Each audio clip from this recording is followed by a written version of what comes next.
가장 부작용이 문제가 되는 건 이제 시행 유예 기간을 만드는 거거든요. 뭐 시행령 같은 걸 만든다 그러면서 뭐 6개월, 1년 유예 기간을 만들면 그때 집중적으로 이제 활동을 하는 문제가 생기기 때문에 그래서 이제 그 당시 법무부하고 이제 뭐 박영선 의원실 이제 해서 만들었던 안은 그때 기억하기로는 이제 법이 법사위를 통과하자마자 바로 발효된다. 뭐 이렇게 이제 부칙을 만들기로 그래서 유예 기간을 뭐 최소화한다라고 이제 한다든가 뭐 그런 것도 이제 만들었던 기억이 나고요. 그다음에 그 19대 때는 이미경 의원이 이제 책임을 지고 서민주거특위를 만들어가지고 했는데 그거에 대비해서 이제 뭐 계약갱신 청구권만 도입하느냐, 전월세 인상률을 다 도입하느냐, 뭐 이제 그런 거를 뭐 시뮬레이션도 해보고 뭐 어느 수준에서 할 건지를 좀 타협을 보려고 이제 그렇게 했던 것 같고 법사위만 가지고는 뭐 법사위 뭐 잘 아시겠지만 법사위에 있는 의원들이 다 임대차에 관심이 없는 의원들이에요. 다 산하 의원들이고 다 또 그 변호사나 이런 율사 출신들이 대부분이고 나는 뭐 검찰 개혁하러 왔지 내가 임대차로 왔냐. 이제 우리 뭐 박주민 의원님 뭐 항상 얘기하면 난 검찰 개혁하러 왔다 그러지 뭐 내가 임대차로 왔다 그러지 않는데. 그러니까 뭐 대부분 이제 법안 소위에 이게 못 올라갈 수밖에 없는 이제 한계가 있잖아요. 그래서 이제 19대 때는 그런 걸 막기 위해서 이제 별도의 서민주거특위라는 걸 따로 만들어가지고 이제 거기서 논의를 해서 해결하려고도 해봤었고 뭐 다양한 시도들이 좀 있었던 것 같아요. 근데 20대 때는 이제 아무도 책임지는 의원이 없다 보니까 결국 법안 소위에 한 번도 못 올라가 보고 그냥 22개 법률만 잔뜩 만들어주고 땡쳐버렸는데 조금은 좀 21대 국회에서는 좀 이걸 좀 책임지는 의원실이 좀 만들어지고 책임위원이 좀 나와서 그 책임위원이 좀 행정부나 다른 호관부처하고 잘 협의를 하시면서 이걸 지금 오늘 여기서 나왔던 여러 가지 이제 쟁점들이 있잖아요. 이게 이제 다 뭐 이걸 의원실이 책임질 수 있는 건 아니고 이 행정부에서 책임을 져야 되는 거란 말이에요. 그 각각의 예상되는 문제점들을 어떻게 사전에 다 커버를 하면서 준비를 하면서 이제 시행을 준비하느냐 이걸 해야 되니까 그런 것들이 좀 점검되면 좋을 것 같고 그래서 오늘 좀 발제자들이나 토론자들이고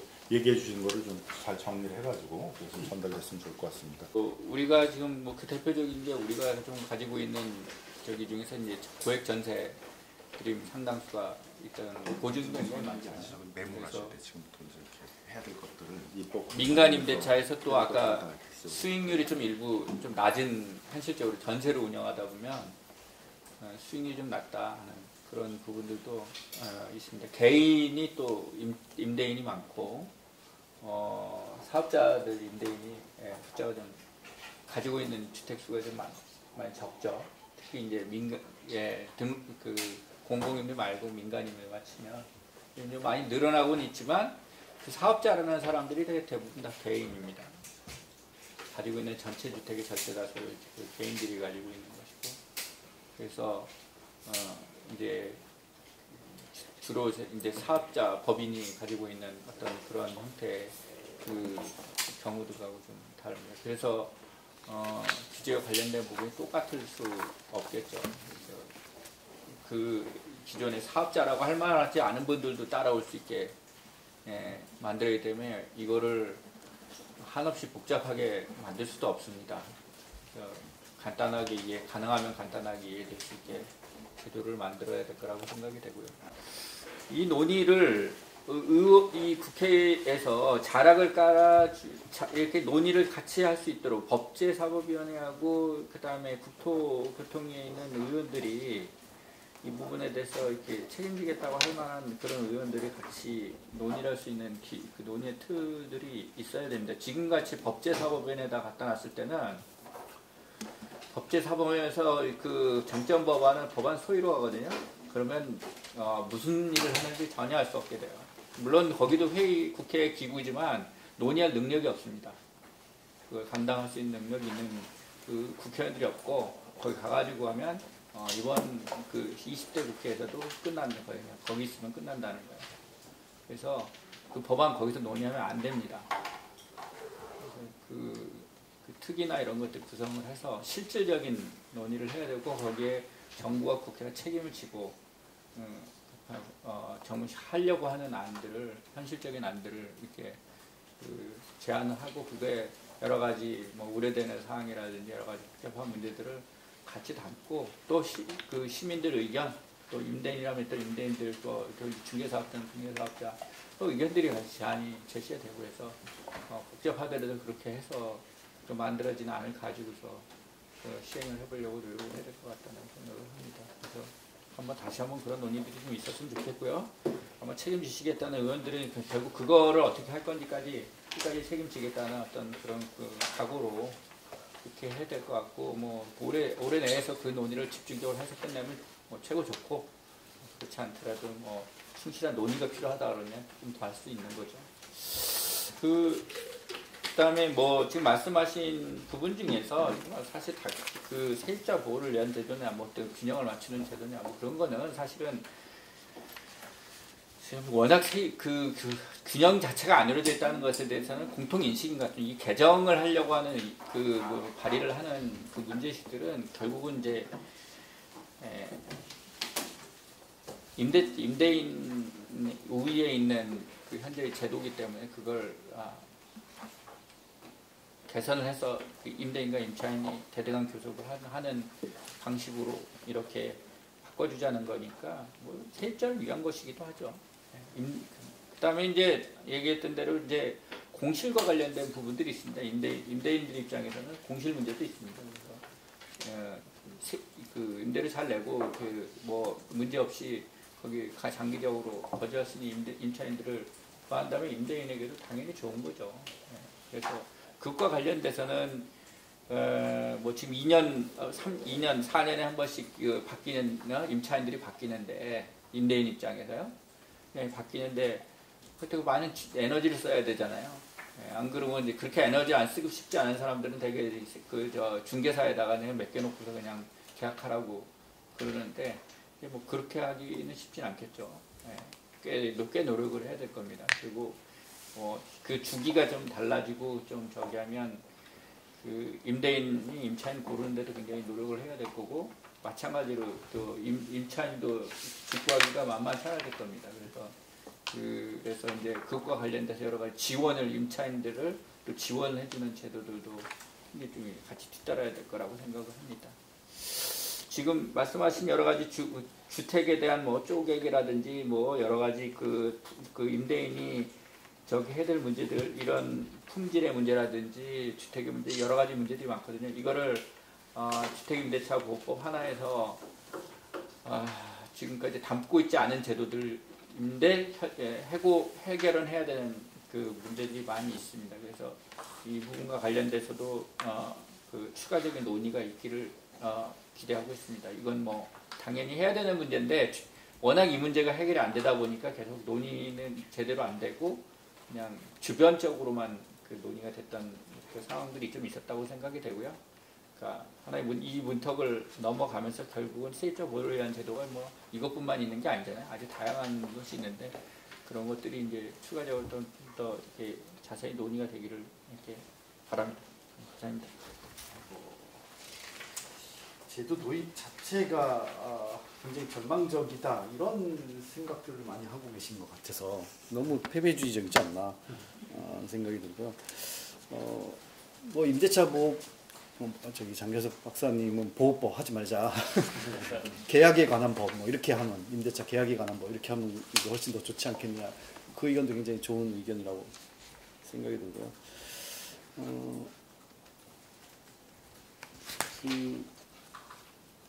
뭐 기한 없는 임대차 계약을 하는 독일이나 일본에서는 임차인 되기가 쉽지 않아요. 그래서 뭐 PT도 하고 뭐 임대인이 뭐 얘가 정말 들어와서 나한테 문제를 일으키지 않고 잘 오랫동안 살 수 있을까, 그런 거 되게 고민을 많이 하죠. 말하자면 이제 쉽게 그 임차인을 내보낼 수 있는 상황이라면 임대인이 제가 누군지 고민할 필요가 없죠. 뭐 1년, 2년 있다가 내보내면 되니까. 근데 이제 한번 들어와서 정당 사유가 없는 한 계속 임차인이 거주할 수 있다고 생각하면 임차인 선별 과정이 굉장히 까다로워질 수 있다. 그래서 이제 임대인에 관한 정보도 중요하지만 임차인에 관한 정보도 굉장히 중요할 것이고, 예를 들어 이제 뭐 미국 같은 데서 상업용 부동산 임차인 선별하는 과정에서는 그 사람들 신용도 같은 걸 이렇게 보고, 또 주택 담보 대출 받을 때도 이제 개인 신용을 많이 따지기도 하는데, 우리는 이제 아직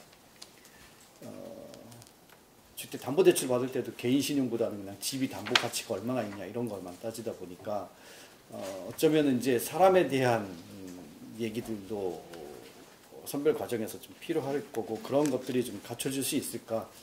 근데 이제 최근에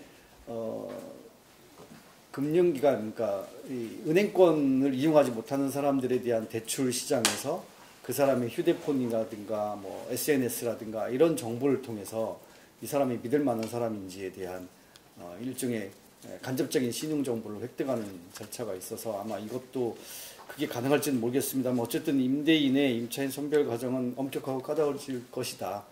이 문제에 대해서 임차인에 대한 정보를 어떻게 제공할 수 있을까? 어떻게 본인들이 제공하든지 뭐 이걸 뭐 누가 만들어주든지 하는 그런 신용평가 회사 같은 이런 게 있으면 또 비용도 들고 그래서 그 부분도 좀 문제가 있을 수 있다고 생각이 들고요. 그다음에 그 임대인이 실거주 목적으로 갱신 거절할 수 있는 사유가 있는데 저는 1세대 2주택인 사람이 자기가 거주하겠다 이거는 거주하지 않을 거거든요. 거주하려면 지집 팔고 하나 있는 거 나머지 들어온다고 하면 네가 거주할 수 있겠구나 라고 인정할 수 있지만 1가구 다주택자가 이런 핑계를 대면서 갱신 거절한다는 건 인정하면 안 된다고 생각이 들고 내가 전세를 살고 있는데 전세 끼고 집을 산 집에 내가 들어가려고 한다. 그럼 그건 당연히 인정해야 되겠죠. 그래서 악용의 소지는 있지만 그 악용의 소지가 있는 부분을 좀 차단할 필요가 있다라고 생각이 들고요. 그다음에 이제 뭐 미리 올리는 것에 대해서는 뭐 즉각적으로 공표 즉시 시행하도록 하는 것도 있고 이 법이 시행되고 나서는 처음에 1회 한해서는 제한한다거나 하는 방법도 임시적으로는 좀 적용할 수 있지 않을까 생각이 들고요.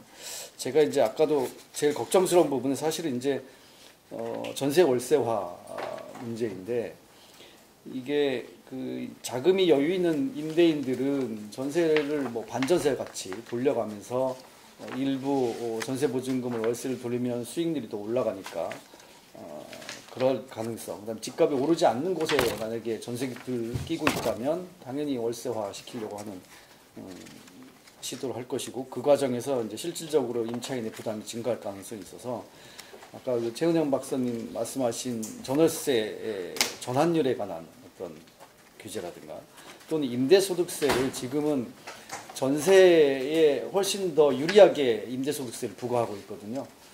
그거를 전월세 전환율에 대한 규제를 한다거나 아니면 전월세 전환율과 같은 방식으로 전세의 임대소득을 월세처럼 계산을 해서 동등하게 세액을 부과한다거나 하는 방식도 고민할 필요가 있지 않나 생각이 들고요. 그냥 뭐 이것저것 생각나서 말씀드린 건데 그다음에 아까도 말씀 안 드렸는데 제가 한 가지 더 말씀드리고 싶은 거는 지금 2년 이렇게 돼 있는 거가 한편으로는 어떤 임차인에게는 불리할 수도 있어요.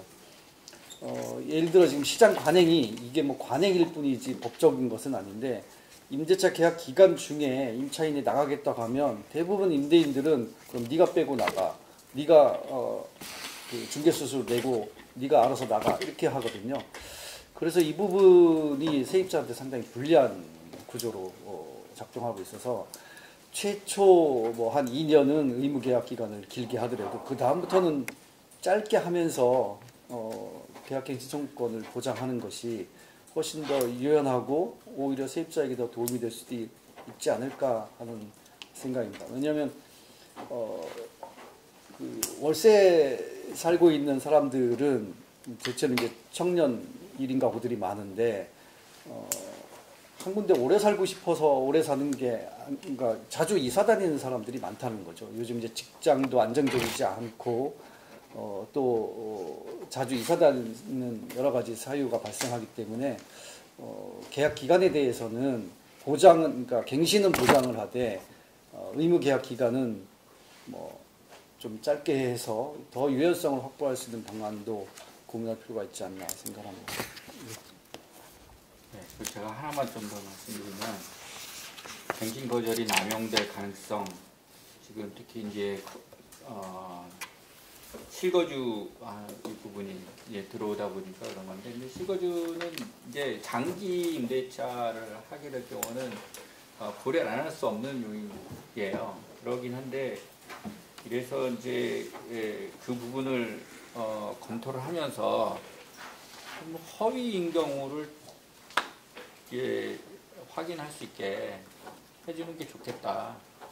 제도적으로 허위인 거를 드러낼 수 있게 하다. 그러려면 이제 행정정보를 공개를 청구할 수 있게, 누가 들어와서 하는지, 내가 나가야 돼서 나갔는데 거짓말 하는지 안 하는지, 행정정보 공개를 청구를 할 수 있게 해주면 그럼 어느 정도 그 문제가 해결이 될 것 같다. 그리고 그렇게 할 경우에 이제 배상 청구를 할 수 있게. 근데 이제 예를 들어 손해배상 산정이 쉽지 않기 때문에 이주 비용과 그다음에 그 자기가 2년간 추가로 그로 인해서 추가로 지출하게 된 임대료 차익분 이런 정도의 한 3배 정도를 3배 배상 정도로 이렇게 하는 그런 이제 아이디어를 여기서 추가를 했습니다. 우리 주민 의원 안에다가 철거 재건축 같은 경우는 이런 일들이 많죠. 이건 이제 법률에서 하는 이제 정비사업 시행 관련된 부분의 경우에는 뭐 실제로 그런 뭐 거짓말이라는 건 있을 수가 없는데, 그 외에 이제 자기 집 주택을 뭐 철거하고 저기 한다든지 이런 경우에는 그 왕왕 꽤 일어날 수 있는 사유들이거든요. 그런 부분들과 관련돼서는 이게 허위일 때 내보내고선 다른 임대인 또 임차인 임대하고 뭐 이런 식으로 한다 그러면 그건 거짓말을 한 거잖아요. 그런 부분들의 사유들이 사후적으로도 드러날 수 있게끔 이렇게 한다면 일부 좀 그런 부분을 우려를 좀 줄일 수 있지 않겠느냐. 그다음 철거 재건축 같은 경우는 사유를 구체적으로 사전에 고지하게끔 한다든지 이런 지금 현재 상가 임대차 보호법 관련된 부분에 거기 상가 건물 임대차 보호법에 있는 그 사유를 조금 차용을 해서 그런 사유들을 같이 좀 추가를 했습니다. 그래서 남용 가능성들을 조금 줄이려는 그런 그 개선들을 좀 있었다 하는 말씀드립니다. 그동안 이제 이렇게 입법을 하기 위해서 좀 필요로 되는 거에 대해서 이렇게 발제자, 토론자들이 지적을 해주셨는데, 첫 번째는 이제 국토부하고 이 법사위에서의 논의만 가지고는 입법이 될 가능성이 굉장히 낮다. 일단 법사위가 이 임대차나 이런 데에 대한 관심이 적고 의원들이 하기 때문에 뭐 잘 안 되면은 뭐 19대 때 했던 것처럼 무슨 서민주거 투입 이 식으로 법사위, 국토위 뭐 이런 데 좀 합쳐가지고 특위를 만들어서 거기서 집중적으로 논의를 해서 입법을 추진하는 건 어떻겠냐. 이런 걸 한번 좀 추진해 주십사 하는 제안이 있었고요. 잘 적으셔야 돼요. 그렇게 된다는 거는 뭐냐면 그걸 반대하는 사람도 반이 들어올 수 있다는 거거든요. 근데 그런 것들 좀 고려해가지고 어쨌든 특위를 만든다는 건 어쨌든 특별한 안건에 대해서 이렇게 다루기 때문에 이제 그 일을 계속 할 수 있는 전문성이 있다는 그런 이제 장점은 있는데 비해서 혹시라도 이제 다른 형태의 어떤 로비를 반대하는 분들도 반이 들을 수 있다는 걸 좀 고려를 해야 될 것 같습니다. 논의를 하고 또 법사위 넘기시는 방법이 있겠죠.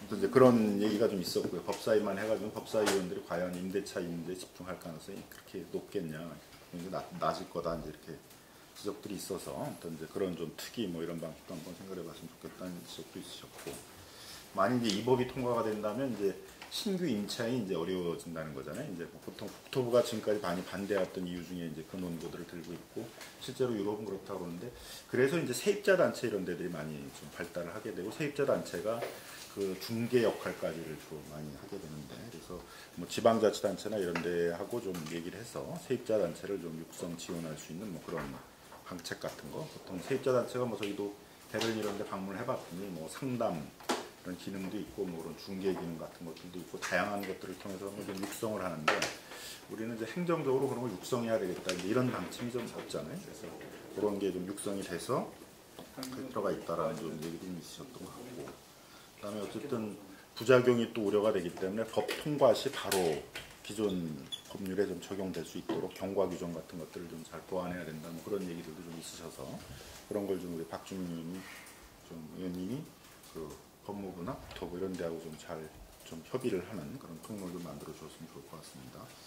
뭐 이런 이제 여러 좀 지적들이 좀 있으셨고요. 그다음에 그 공인중개사들,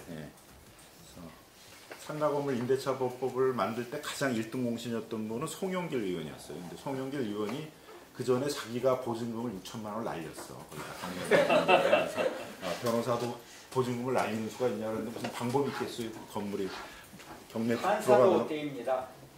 그러니까 그거는 방법이 없잖아요. 그래서 이제 본인이 굉장히 헌신적으로 하셔가지고 했는데 그때도 뭐 하루에 50통씩 뭐 임대인 단체에서 전화가 와서 계속 압박을 한다. 뭐 하소연을 계속 하시던데 그래서 아마 공인중개사회가 보니까는 이게 굉장한 조직적인 단체여가지고 뭐 무슨 공인중개사에 영향을 미칠 수 있는 뭐 그런 거에 대해서는 뭐 굉장히 전국적으로 조직적으로 이제 뭐 영향을 좀 주시는 것 같아요. 그래서 저번에도 보니까는 이제 공인중개사분들은 거래의 3개가 임대차 거래고 1개가 매매 거래라고 하더라고요. 그러니까 이게 이제 되면은 그 3개 거래 먹고 사는 것 중에 3개 중에 이제 4개 중에 3개가 임대차인데 이제 그게 한 절반으로 줄어든다 이고 여차하게 되면 뭐 3분의 1로 줄어드는 거니까 뭐 작은 문제는 아니겠죠. 그 종의 입장에서 보면은 근데 거기가 뭐 상당한 이제 문제 제기를 이제 할 거로는 예상이 되고 뭐 그거에 비해서는 뭐 세입자 단체라는 게 우리가 잘 조직이 돼 있지 않으니까 여론적으로는 뭐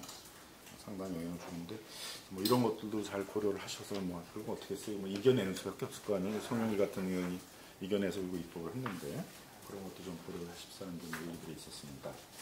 자, 그다음에 이제 플로어에 그래서 이제 2분이 지금 신청을 하셨으니까 2분 플러스 한두 분 정도 더 하고 이렇게 짧게 좀 해주시면. 우선 계속거주권이라는 이름을 제가 맨 먼저 쓴 사람입니다. 네, 그래서 계속거주권에 대한 애착이 개인적으로 좀 많이 있는데요. 이제 6년 전만 해도 지속거주권이라고 쓰기 시작했는데 기고한 글이나 이런 데 보면 그런 말이 있습니다. 근데 5년 전부터 계속거주권이라는 말을 쓰기 시작했고 이건 페이스북에다가 제가 2가지 지속거주권과 계속거주권에 대해서 어떤 게 더 적절하겠냐 이렇게 물었는데 계속거주권이 좀 더 많더라고요. 그래서 그걸로 쓰기 시작해서 오늘까지 왔는데 아무리 그것을 공론화하려 그래도 일부 언론에도 나오긴 했지만 공론화가 잘 안 됐는데 박주민 의원님께서 이제 이야기를 딱 하니까 이게 전국적으로 지금 공론화가 되었다. 그래서 너무 훌륭한 일을 하셨다고 저 개인적으로는 생각합니다. 너무 중요한 역할을 해주셨다는 생각을 하고요. 일부에서 뭐 무한 연장법이다 막 이렇게 얘기하니까 우리 무한 연장법 아니야 막 이렇게 비슷하게 얘기하려는 분위기가 있는데 그 용어는 그렇게 뭐 적절하지는 않지만 그렇다고 핵심에서 또 비켜난 용어는 아니거든요. 근데 세입자가 사실은 지속적으로 원하는 만큼 거주할 수 있어야 이것이 주거권이다. 이런 관점을 가질 때는 계속거주권을 끈질기게 확실하게 써야 된다. 그래서 그것에 대해서 이해관계를 가지고 있는 세입자 대중들이 이거는 우리를 위한 법이구나 하는 마음으로 받아들이는 게 전 중요하다고 생각을 하고 지금 상당히 성공했다고 생각을 합니다. 그래서 조선일보 같은 데서는 그렇게 크게 안 내는 것 같아요. 지금 그렇게 될까 봐. 네, 한국경제가 제일 그렇게 하고 있죠. 현재 지금 이야기와 관련해서 제가 갭 투자라는 말을 종종 쓰는데 그 용어가 잘못된 겁니다. 갭 투기라고 명확하게 써주셔야 되고요. 집을 가지고 이득을 남기고자 하는 게 투기지 그것이 어떻게 투자일 수 있겠습니까? 그래서 갭 투기라고 용어가 좀 바뀌어야 되고 그리고 자꾸 집주인 그러는데 임대인으로 명확히 이야기를 해야 된다고 생각이 들어요. 세입자도 자기가 들어가 사는 집의 집주인이거든요. 분명히. 그래서 주인이냐 손님이냐 이런 관점으로 접근하지 말고 집주인이라는 말을 계속 쓰는 순간 권리의식을 갖기가 대단히 힘듭니다. 주인은 너무 힘센 존재잖아요. 그래서 항상 뭐 말하면 말을 들어야 되는 그래서 우리는 임대인, 임차인 우리 계약서도 그렇게 씁니다. 집주인은 이렇게 계약서 쓰지 않죠. 임차인이라고 명확하게 쓰는데 그런 용어 바뀌어야 되고요. 그 다음에 규제라는 말을 자꾸 쓰게 되는데 그게 아니라 안전장치라고 하거나 안전보장장치라고 하거나 안전보장제도라고 하거나 안전보장법률이라고 하거나 주거안정 필요하면 주거까지 넣어서 이런 용어를 써야지 자꾸 규제하면 규제 자체가 굉장히 나쁜 이미지를 가지고 있거든요. 군사독재가 규제를 하도 많이 하다 보니까요. 그리고 세입자 보호법이 현재 없습니다. 이 현재 있는 주택임대차 보호법은 장 박사님도 말씀하셨듯이 이게 보호하는 게 없습니다. 계약기간도 2년이면 무조건 나가라고 할 수 있지, 5% 뭐 그 조항도 계약기간 내에만 성립을 하지, 오히려 더 올려주라고 하는 법률이지, 그리고 보증금에 대한 보호도 제대로 돼 있지 않아서 수도권에서만 6,000세대 한해 떼이는 이런 게 어떻게 보호법이겠습니까? 그래서 보호 빼는 거 동의하고요. 근데 결론은 저하고 완전 다르군요. 그래서 저는 세입자 보호법이 별도로 필요하다, 이제 이런 입장이고요.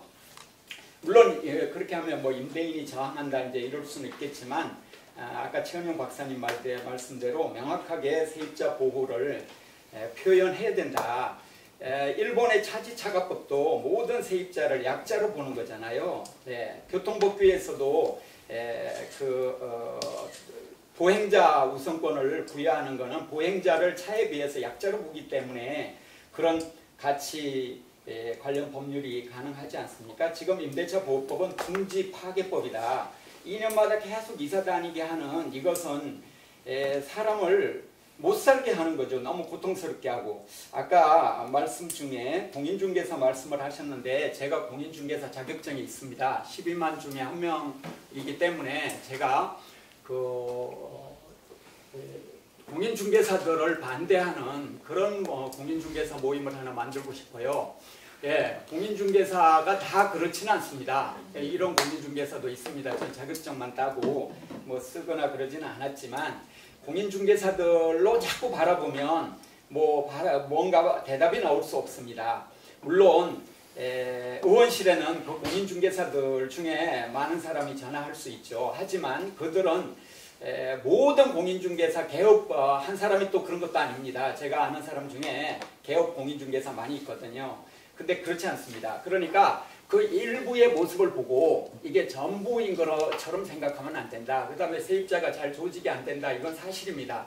제가 보니까요, 세입자인 걸 굉장히 부끄럽게 생각을 해요. 인터뷰 같은 거 저한테 소개해달라고 많이 해서 제가 일부 소개도 했는데 굉장히 부끄럽게 생각해서, 만약에 세입자로서 인터뷰한 게 전국적으로 나가면 고향 친구, 뭐 고향의 부모, 장모님 뭐 다 보잖아요. 그러면은 너 여태까지 집도 하나 못 사고 뭐를 했냐, 이렇게 얘기를 하니까 너무 창피한 존재가 되기 때문에 안 드러내려고 하는 건데, 마음이 없는 거 전혀 아니고요.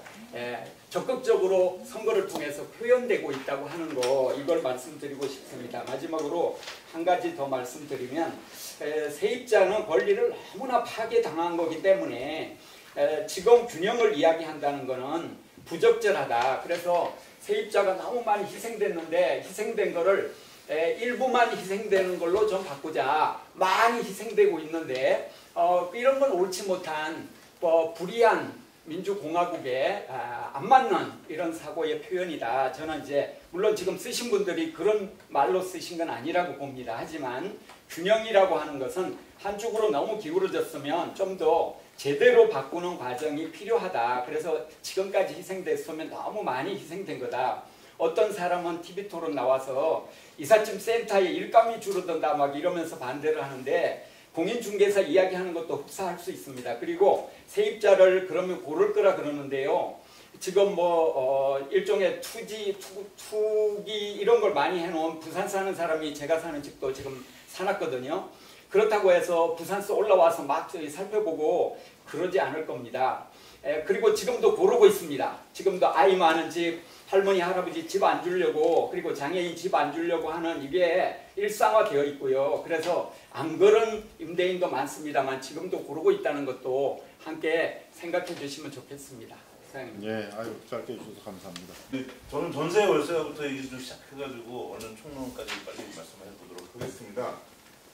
아까도 지적해 주셨지만 전세가 월세로 바뀌는 게 저는 제일 걱정이 되고, 뭐 경과시기에 올리고 하는 거는 우리가 이런저런 경험이 있고 해외 사례가 있는데, 전세는 우리나라에밖에 없는 제도, 이게 월세로 바뀔 때 어떤 일이 벌어질지는 참 예측하기 힘든데, 얼른 생각하면 월세 전환율을 지금 구마다 4%에서 6% 사이에서 막 정한 거를 이자율보다 낮게 해버리면 함부로 돌리지 못하겠죠. 어마어마한 또 저항이 있겠지만, 사실 우리가 대출을 받았을 때도 중도 상환 수수료를 내는데 그 부채로 이제 전세 보증금 받은 거를 왜 네 마음대로 이렇게 돌려주냐 그러면은 좀 불이익이라고 하면 좀 뭐하지만 좀 그래서 이제 월세로 막 함부로 바꾸지 못하게 하는 건 한편에서 필요하지만 그럼에도 장기적으로 보면 계속 전세는 줄고 월세가 느는 테니까 월세로 많이들 바뀔 것 같습니다. 그래서 이제 주거 보조비가 필요하고 이제 기존에는 전세 대출이 이제 세입자 지원 정책이었으면 이제 주거 보조비가 많이 돼야 되는데 그러려면 실거주자인지를 파악해야죠. 세입자도 진짜 그 집에 살아야 주거 보조비를 주는 거고 그 차원에서 실거주 확인을 집주인하고도 연결을 시키면서 세입자도 실거주 확인하고 집주인도 실거주 확인해서 뭐 자기가 거주하기 위해서 들어오는 경우에 대한 안정 정책 같은 게 될 것 같은데요. 근데 사실 아까 다주택 실거주를 좀 규제해야 된다고 교수님께서 말씀하셨지만 이게 가능할까? 내가 집이 2개인데 1년에 3달은 이 집에서 살고 뭐 9달은 저 지방에 내가 뭐 일이 있어서라던가 뭐 상당히 뭐 형편이 좋은 사람들의 얘기일 수는 있겠으나 그런 경우가 있을 때 그거를 제도적으로 불허하는 게 과연 가능할까 하는 걱정은 됩니다. 그러면 9달 동안 비오는 집은 에어비앤비를 돌리겠죠. 근데 우리가 이제 열악한 처지에 있는 원룸이나 이런 걸로 에어비앤비를 돌리기는 뭐 에어비앤비 장사도 되게 힘들 거고 코로나 때문에도 또 힘들 수 있지만 어쨌든 그렇게 피해 나가는 방법들은 있을 거고 그걸 그때 명확하게 잡기 힘든데 결국은 이제가 결론인데요. 결국은 이제 제도를 바꾸는 것도 중요하지만 이 세입자의 힘이 있어야 되는 거고 세력화가 돼 있어야 되는 거고 사회적 합의와 질서가 돼 있어서 제가 네덜란드 살 때 집주인이 내가 살 테니까 나가라고 함부로 사기치지 못하는 그런 어떤 강력한 사회적 합의가 돼 있는 그런 시스템을 만들어가는 데 있어서 이제 세입자 세력화도 필요하고 저희 같은 이제 대안적인 임대 섹터가 또 필요할 것이고 이런 게 필요할 텐데요.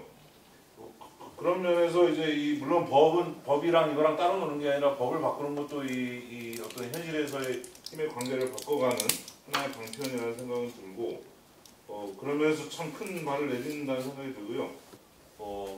하지만 뭐 아까도 임대차 보호법이 아니라 그냥 이름은 우리가 임대차법이다라고 하고 실제 내용에서 뭐 전월세 전환율을 규제한다던가 강력하게 어떤 사회적 약자로 좀 기울어진 운동장을 좀 펴는 하지만 이름은 이게 중립으로 가는 거다라는 의미에서 보호를 뺀다면 그건 의미가 있을 것 같습니다. 이상입니다. 사실 이제 이번에 저희 정부가 집값이라든지 이런 것들을 안정화시키기 위해서 또 주거 안정성을 높이기 위해서 몇 가지 법을 통과시키겠다라고 지금 얘기를 하고 있고 저희 당에서도 최우선 과제 중에 하나로 관련된 법들을 통과시키겠다 하고 있습니다. 그래서 어느 때보다 좀 개선될 가능성이 높다 이렇게 좀 봐주시면 될 것 같은데 그 과정에서 좀 사회적으로 많은 좀 대화가 이루어져야 될 것 같아요. 아까 이제 말씀하신 것처럼 임대인의 권리와 임차인의 권리가 뭐 어느 게 적정한지 모르겠지만 지금보다 훨씬 더 좀 균형 잡힌 쪽으로 나가야 될 것 같다는 생각이 들고요. 지금 뭐 나오고 있는 그런 논란이 다 그 과정에서 부수되는 그런 이야기들인 것 같습니다. 좋은 말씀들 많이 해주셨고 또 마련해 주신 글도 저희한테 굉장히 도움이 될 거라서 이후에 열심히 싸워보고요. 그렇게 하도록 하겠습니다. 근데 몇 가지 좀 추가적인 것들도 해야 되겠구나라는 생각이 좀 드네요. 지금 보면은 대부분의 국민이 반대한다 막 이렇게 하는데 진짜 그런지도 좀 확인해보고 싶고 뭐 부수적인 추가 작업들도 같이 좀 해나갔으면 좋겠습니다.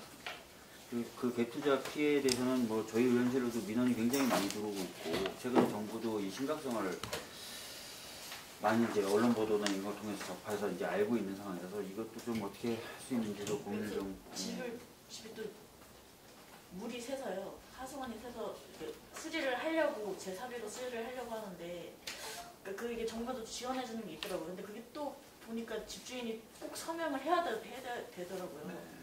그거에 대해서 좀 더 그런 세입자들이 좀 더 혜택을 받을 수 있게 어차피 제가 살아야 되는 집이니까 그런 해결 방안을 좀 내주셨으면 좋겠어서. 그래서 오늘 논의에서 많이 나오는 것처럼 우리 국가의 임대차 정책은 시장에서의 수익의 극대화를 목표로 하는 게 아니라 임대인과 임차인의 균형을 잡기 위한 것이 임대차 정책의 목표이다 이런 얘기를 했는데 이런 멋있는 얘기를 우리나라 법무부 장관은 안 하시는 것 같아요. 법무부 장관은 뭐 이게 전통적으로 이제 뭐 국가의 기강을 잡겠다, 법치주의를 세우겠다 굉장히 무서운 사람으로 느껴지지. 그 법무부가 무슨 민생을 한다 이런 느낌이 좀 안 드는데 추미애 장관님이 좀 검찰에 대해서는 아주 무시무시하게 그냥 힘을 이제 보여주시는데 한번 좀 이 민생 문제에 대해서도 좀 따뜻하게 이런 임대차 문제만큼 꼭 내 법무장관 책임 중에 해결하고 가겠다 뭐 이런 것들을 좀 보여줬으면 좋겠다 이렇게 생각도 들고요.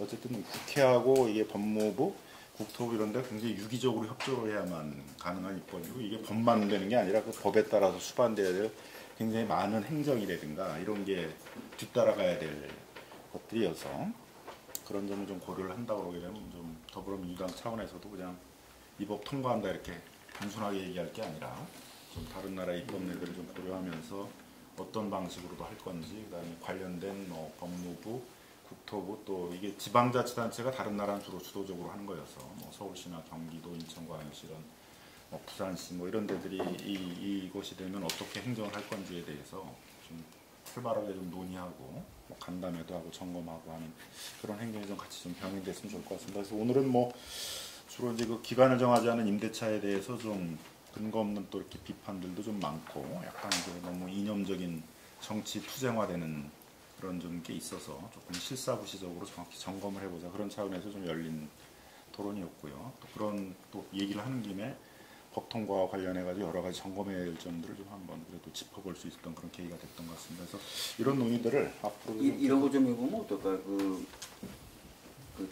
참여재판 같은 거 해보시면은 배심원들 앉혀놓고 양쪽이 와서 서로 싸우는 게 아니라 배심원을 설득하기 위해서 자기 논리와 논거들을 대거든요. 그리고 나서 이제 배심원들이 다 양쪽을 듣고 나서 이제 결정을 하는데 그런 방식으로 약간 이런 토론도 좋은데 그런 시민들을 좀 이렇게 모셔놓고 뭐 찬반이 분명히 있거든요. 예, 수기하는 건데 찬반이 분명히 있으니까 찬성 쪽은 찬성 쪽 논거를 한번 충분히 한번 펼쳐보고 그다음에 반대쪽하고 그다음에 한 텀 쉬고 나서 또 각자의 논리에 나왔던 거 다시 한번 정리해서 재반박을 또 한번 하고 그 정도 거친 다음에 마지막에 이제 시민들의 의견을 한번 들어보고 이런 식의 절차를 한번 밟아보면 재밌지 않을까요? 그리고 중계도 하고 예. 예전에 한번 그 이명박 정권 때 그런 토론회를 KBS가 해서 한번 나간 적이 있었는데 세입자는 한 명도 안 오고 뭐 이삿짐센터, 중개사 이런 거 잔뜩 불러놓고 그럴 수도 있죠. 다들 부동산 경기가 어려워가지고 다 먹고 살기가 어려운데 지금 부동산 규제하자 그러냐 그래서 저만 엄청 두들겨 맞고 그런 저만 토론을 두들겨 해서 맞는 것보다 낫잖아요. 같이 좀 맞자고. 야, 이렇게 공영방송 이런 식의 토론도 하는구나 그러는데 뭐 그때는 뭐 편파에 편파를 아주 그냥 극단으로 치렀던 아마 그런 식이었던 것 같습니다. 조금 뭐 언론하고도 한번 기획을 해서 양쪽 얘기를 또 공인중개사나 이런 분들의 얘기를 무시할 수는 없잖아요. 자기가 먹고 사는 거에 4개 중에 3개가 임대차 거래인데 그게 급격하게 줄어들 수 있다는 거라든가 뭐 또 이삿짐센터나 이런 데들은 또 그걸로 먹고 사니까. 그 해외 중개 수수료 있잖아요. 그런 것들을 한번 이런 것들을 어떤 방법으로 조사할 수 있겠는지. 우리나라 조사를 해본 게 있습니다. 아 있어요? 벨기에는 수수료를 임대인만 내고 그렇게 하면 다른 분들이 다 남아 있어야 거래가 되니까 많아야 일단 더 되면- 얘기하실 분들 좀 나와서 얘기를 하시고 일단 이것으로 토론을 하시더라고요. 거래가 줄어야 되는 대신에 뭐 거기에 대해서 보상을 충분히 해주는 방식으로